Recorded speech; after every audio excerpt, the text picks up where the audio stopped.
Assalamu alaikum doğanlar.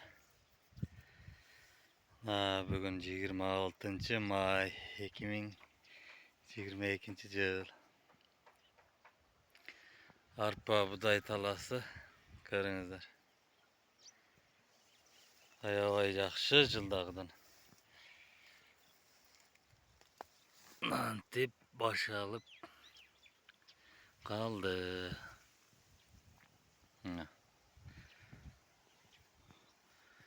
Boyu da 1 metreye yakın olup kaldı. 80-70 vardı. Büyüktü arpaların.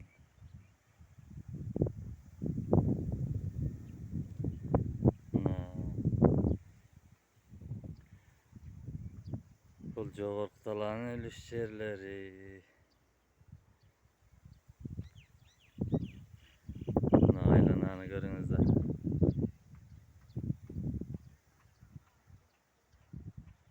Arpalar şamalda tolkun bol vatat.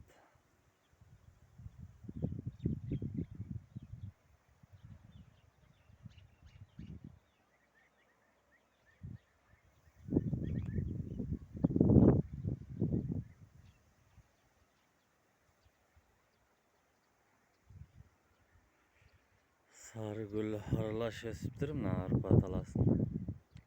Herese sonum bolup.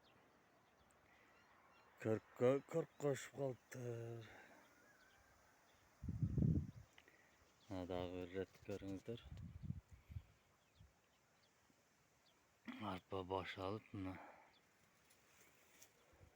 Sonum bolup aldı. Kıyıl yaxşı düşün. Çöp daha yaxşı. Deyin yaxşı.